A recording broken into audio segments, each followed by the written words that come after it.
Hi, I'm Mark Sibick, Crocker Farm Auction. I'm here to discuss an important example of American folk art that we'll be offering in our March 14th auction. As you can see, it's a face vessel, perhaps the most coveted American ceramic form, whether it be from the South, the Mid-Atlantic, the Midwest.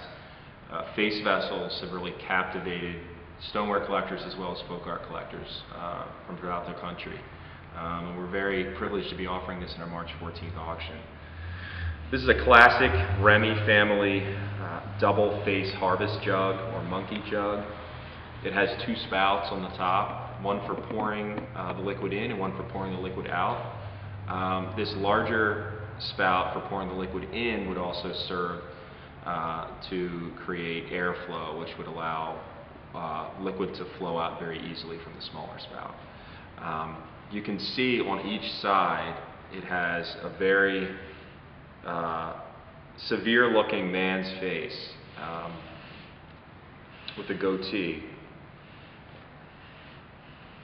And the placement of these faces with the spouts here suggests that it may possibly represent the devil, though that's not entirely clear. You can see that it has these classic Remmey traits that are very typical of these face vessels, of which there's only a few known. There's a few harvest jugs and a few pitchers, and that's it, known from the Remmeys of Philadelphia. You can see the eyes, the way the eyes are done. Circular pieces of clay with pierced pupils, a heavy brow with incised eyebrows. These incised sideburns here, these are all classic Remmey traits that you'll see on the handful of attributed Remmey face vessels known.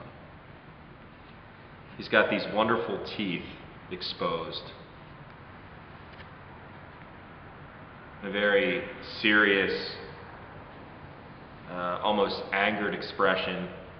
And so many of these face vessels across different potting schools have these same bared teeth, whether it's Dollings from Ohio, the Edgefield potters of South Carolina, later potters from the 20th century that made face vessels.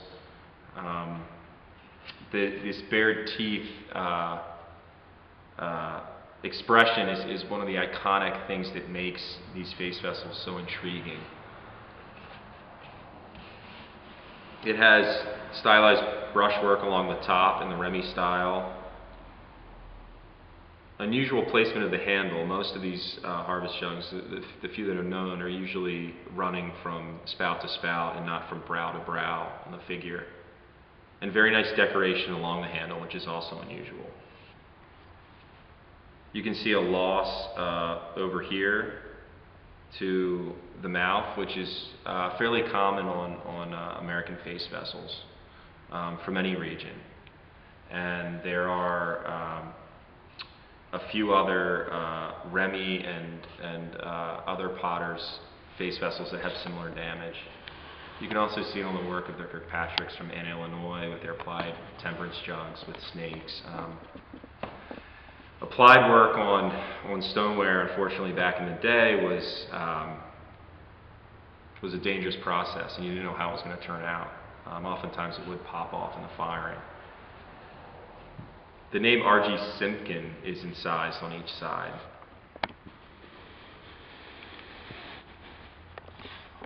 And that refers to a prominent hotel owner in Philadelphia. He was actually born in England and died during the 1860s.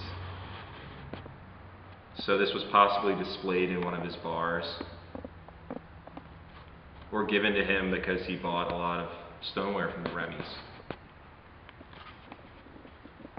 There's at least two of these face vessels that are dated 1858, and so this piece was probably made sometime around that time, right around 1858. And since Henry Harrison Remmey did not relinquish his pottery to Richard C. Remmey, his son, until 1865, it's possible that Henry Harrison Remmey made this piece. So we're very excited to offer this item in our March 14th auction.